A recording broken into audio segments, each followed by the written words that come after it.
Сайн байцгаана уу сонсогчдоо, шинэ дугаардаа тавтай морил та бүхэндээ өнөөдрийн ярьж өгөхөөр бэлдсэн хэрэг бол сүүлийн жилүүдэд бас нэлээд эрсдэл өндөртэй гэж тооцогдож буй цахим залилантай холбоотой хэрэг байна. Тэр дундаа Монголд амьдардаг гадаад иргэд холбогдсон, гадаад иргэд бүлэглэн үйлдсэн гэдгээрээ та бүхний сонирхлыг илүү татаж магадгүй ахаа. За тэгээ сувагтаа нэгдээгүй хүмүүс байвал subscribe тавчаад дараад хажууд нь байгаа хонхыг нь бас итгэвчүүлээрэй. Ингээ бүгдээрээ өнөөдрийн хэрэг рүүгээ орцгоё.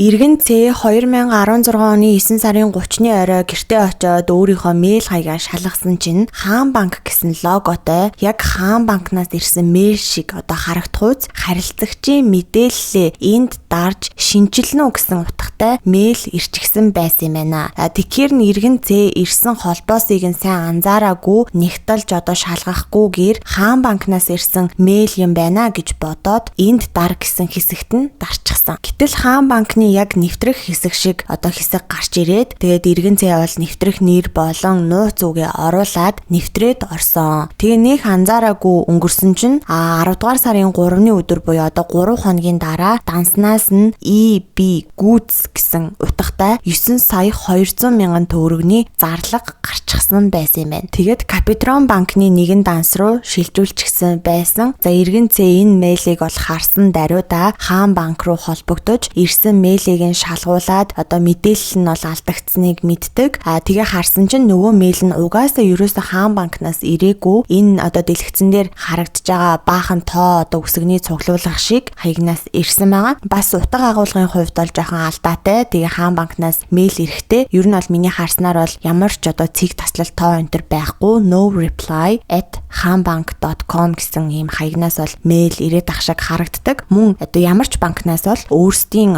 санаачлагаар хэрэглэгчийн мэдээллийг шинжлэхдээ нууц дугаарыг нь өөрчлөх талаар мэдээлэл бол огт явуулдаггүй юм байна.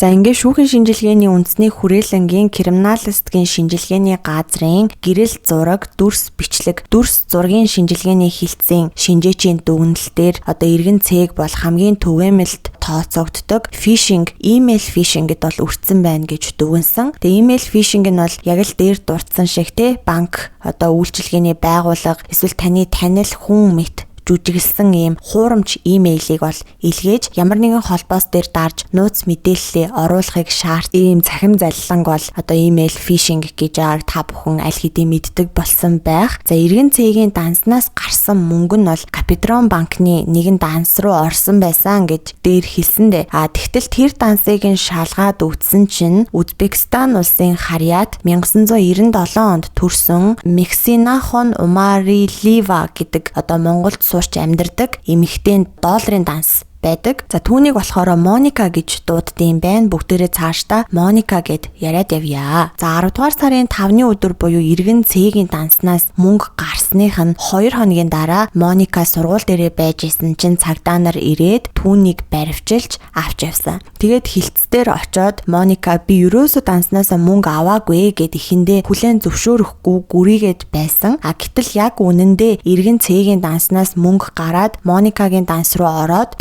Моника тухайн өдрөн шууд өөрөө улсын ихтлгүүрийн тэнд байдаг Капитрон банкнаас өөрөө очоод данснаасаа бэлнээр нөгөө 9 сая төгрөгийг нь гаргаж авсан бай. Тэгээ цагдаа нар бол чи үннээ хэлэхгүй бол хэрэг чинь бүр хүндэрнэ гэж сануулж байгаад Моникагаас яг болсон процессыг нь бол яриулж авсан байгаа. За Моника болохоор Монголд найз залуутайгаа хамт амьдардаг. За найз залуу нь болохоор холбооны бүгд найрамдах Нигер улсын Харьяат 1987 онд төрсөн Ино Бахаре Зион гэдэг нэртэй залуу байгаа. За түүнийг бол цаашдаа бүгдээрээ Зион гэдэг нэрээр нь яриад явъя. Тэгээ Моникагийн хэлснээр бол 9-р сарын сүүлээр Зион руу Ирабор Осамудын Жорж гэдэг бас нэгэн Монголд амьдардаг Нигер улсын Харьяат залуу залгасан. За түүнийг Жорж гэд яриад явна. За Моникагийн хэлснээр Жорж болохоор Монголд нэг сүмд санхүүг хариуцаж ажилдаг. Мөн гэрэл зураг авах техник хэрэгслийг нь зөөх гих мэтчлэн ажил бол хийж харагддаг гэж Моника Моника хэлсэн. Гэхдээ Жоржийн тухай бол шүүхийн шийдвэр дээр дурдсанаар Жорж болохоор Монголд нэгэн хувийн дээд сургуульд англи хэлний цагийн багшаар ажилладаг байсан юм байна. За ингээ 9 сард Жорж Зион буюу одоо Моникагийн найз залуу руу залгаад уулзах чухал хэрэг байна гэд Зион Моника хоёрын гэрт нь Жорж ирсэн. Тэгээ Жорж ингэж хэлсэн юм байна. Над руу манай нэг найз одоо Аики гэдэг залуу мөнгө шилжүүлэх ёстой маа. Гэтэл миний данс болохгүй байгаамаа. Чи надад дансаа хэрэглүүлчихээ. Би чамд шилжиж орж ирсэн мөнгөнийх нь 35%-ийг өгье гэж Жорж одоо Моникагийн найз залуу буюу одоо Зионд бол санал тавьсан байгаа. Тэгтэл Зион болохоор хэрвээ чи намайг зүгээр туслаад дансаа хэрэглүүлээч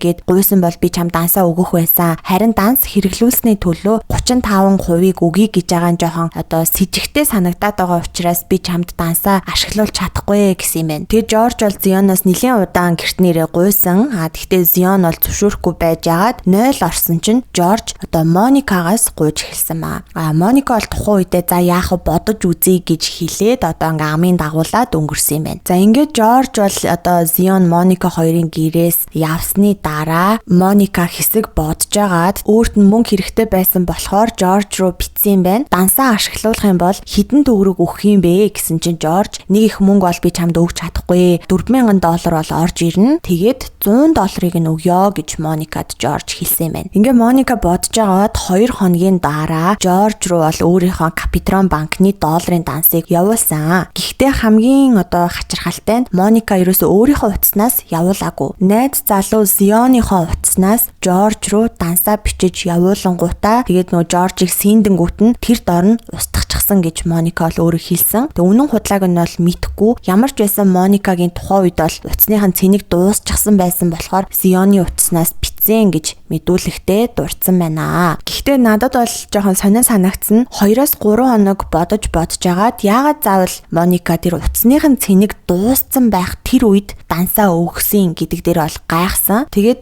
Зионд болохоор чиний утаснаас би Жорж руу мессеж бичсэн. Би Жоржд дансаа ашиглуулах гад Капитрон банкныхаа дансаа өгцөн гэдгээ бол огт хэлээгүй.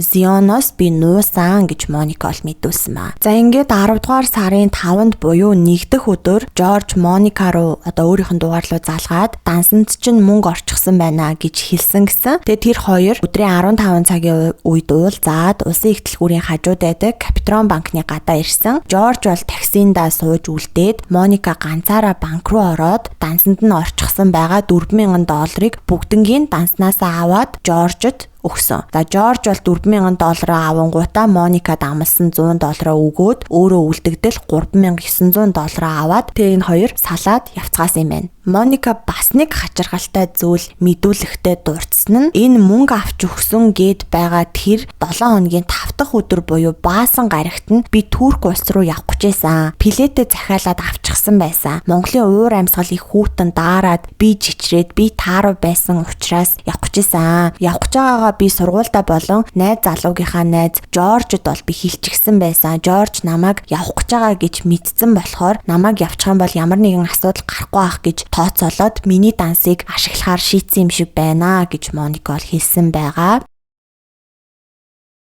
За харин Жорж юу ярьсан бэ гэхээр дээр хэлсэндээ Жорж руу Аики гэдэг найз нь залгаад одоо мөнгө өгөх ёстой маа гэж ярьж исэн. Тэгвэл 9 сарын 21-ний өдөр Аики гээд бас нэгэн Нигер улсын иргэн одоо нэг залуу Жорж руу залгаад сайн уу таньж гин үү би нөгөө жилийн өмнө чамтай танаас сүмдэр танилцчихсан Аики байна. Надад нэг туслаад өгөөч чамд банкны данс Монголд банкны данс байдаг бол дансаар чинь хүнээс мөнгө авах гэсэн юм аа гэж Аики гэдэг залуу Жоржоос бол хамгийн ихэнд гуйсан юм байна. Тэгсэн чинь Аики гэх залуу болохоор өөрөө Монгол их нэртэй хүн юм байна л та. Тэгэхээр Жорж чи одоо өөрөө Монгол их нэртэй эзтэй данс ашиглах шаардлагатай бол чи их нэрийнхээ дансаар авчиж болдгоо мүү гэсэн чи Аики би энэ асуудлыг бол их нэртэй мэдэгдэж болохгүй байгаамаа. Манай нууц хамрагаас мөнгө орж ирэх ёстой маа гэж Жоржд тайлбарлаж хэлсэн байна. Тэгсэн чинь Жорж бас жоохон муу санаатай ч гэх юм уу те. Жорж өөрөө Монголд банкны данстай мөртлөө өөрийнхөө дансыг бол Аикид ашиглуулахгүй гэж бодоод надад данс байхгүй би юу ч гэсэн найзаасаа асууж өгье гэд Зион Моника хоёрын гэрт очсон нь тэр юм байна. Дээр хэлсэнчлэн Моника болохоор Жоржтой хамт банкн дээр очоод данснасаа мөнгө авч Жоржд өгсөн гэсэндээ харин Моникагийн найз залуу Зион болохоор Жорж Моника хоёрыг тэгж тохирсон тухай огт мэдэхгүй гэдэг. Гэтэл Жоржийг мэдүүлэх дотор бас нэгэн асуудал байгаа. Жорж хэлэхдээ би ерөөсөө Моникатай хамт Капитрон банк орж мөнгө аваагүй. Тэр өдөр гэрт нь очиход Зион дансаа өгөхгүйгээ дургуутсаж байснаа. Хэд хоногийн дараа өөрөө над руу найз охин Моникагийнхаа дансыг явуулсан. Тэр дансыг нь би Аикид өгсөн. Хэд хоногийн дараа Аики мөнгө орсон шүү гэхээр нь би Зионоос залгаад тэгээ Моникагийн дансанд мөнгө орж уу гэсэн чинь орчихсон байна. 3 хоногийн дараа аваад өгье гэж Зион өөрөө хэлсэн гэж Жорж бол яриад байгаа. Бас Жорж хэлэхдээ би ерөөсөө Моникатай би хичээлж уулзаагүй. Би Моникагийн дугаарыг ч мэдэхгүй. Моникагийн найз залуу Зионоос л данс одоо ашиглуулчих гэж гуйсан. Тэр мөнгө хайчсан гэдгийг би мэдэхгүй. Би ерөөсөө тэр $3900 үлдэгдлийг би аваагүй. Мөнгө Моникагийн дансанд орсон бол Моникагаас та нар асуугаач. Тэгхийн бол учир нь олдох байхаа гэж өөрийгөө л одоо Жорж яриад байгаа. Тэгээд нэг ёсондоо Жорж өөрийгөө хэлэхдээ би Аики Зион хоёрын хооронд холбож өгсөн өөр зүйл мэдэхгүй гэж юм мэдүүлэг өгсөн байна.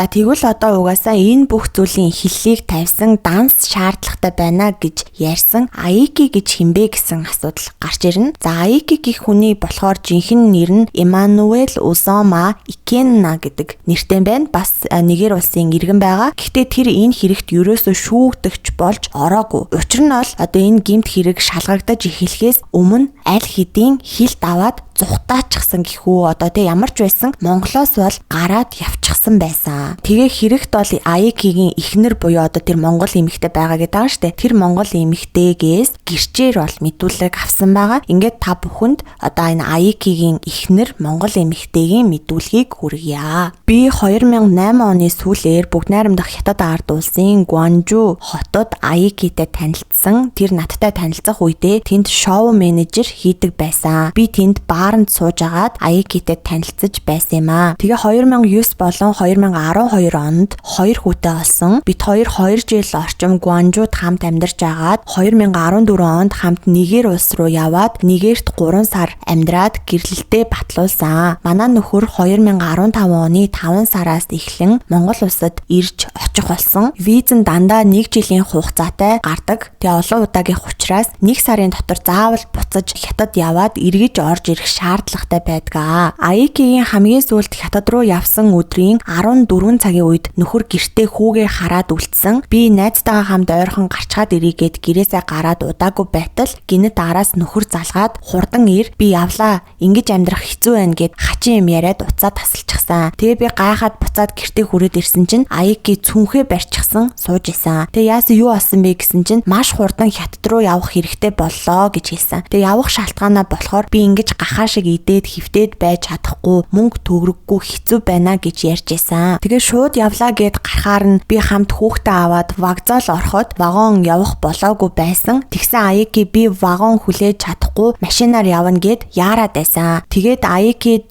тухайн үед ердөө 60,000 төгрөг байсан учраас 40,000 төгрөгөөр нь замын үдийн машинд суугаад цаашаага 20,000 төгрөгөөр нь хил гарнаа гэд явсан. Тухайн үед Аики хэлэхдээ ирээнд очих бол тэнд найз нар нь байгаа учраас мөнгөөр залгуулад Гуанжу хүрнэ гэж ярьж байсан. Одоогоор бит хоёр байнга холбоотой байгаа. Над руу хоолны мөнгө явуулнаа гэд 3-4 хонлоо цагдаа нар асууж ирсэн талаар өөрт нь хэлэхэд надад хамаагүй учраас чи тайван бай. Хэрвээ би хүний мөнгө авсан бол тэнгэр намайг нэргэг гэд хараалын үг бол манай нөхөр хэлж байсан. Би тэгэхээр чи наад үгээ Монголд ирээд цагдаа нарт өөрөө хэлээ гэж хэлсэн. Манай нөхөр Аики хэлэхдээ Жорж эхлээд түүн рүү өдөр шөнөгөө залгаад Монголд цалин мөнгө байхгүй хэцүү байна гэд шаналгаад байсан. Надад авсан нэг ч төгрөг байхгүй. Жорж л өөрөө мэдж байгаа. Тэр яахаараа намайг чирээд байгаа юм бэ гэж манай нөхөр ярьж байсан. Гэсэн мэдүүлгийг Аикигийн эхнэр нь бол өгсөн байдаг. За тэгээд бас нэг нэмэлт юм хэлэхэд Аякигийн эхнэр нь хэлэхдээ би Монголд нөхрөө ганцаардуулахгүйгээд гудамжинд хар хүмүүс явж ах юм бол хаяа дуудаж нөхрийгөө танилцуулдаг юм аа. Тэг жил гарангийн өмнө 3 дугаар хорооллын эцсээс уруудаад явж исэн чинь замын цаана нэг хар хүн явж ахаар нь би танаа нутгийн хүн байна гэд дуудаад Аяки Жорж хоёр тэр үед танилцаж байсан гэж эхнэр нь хэлсэн байна.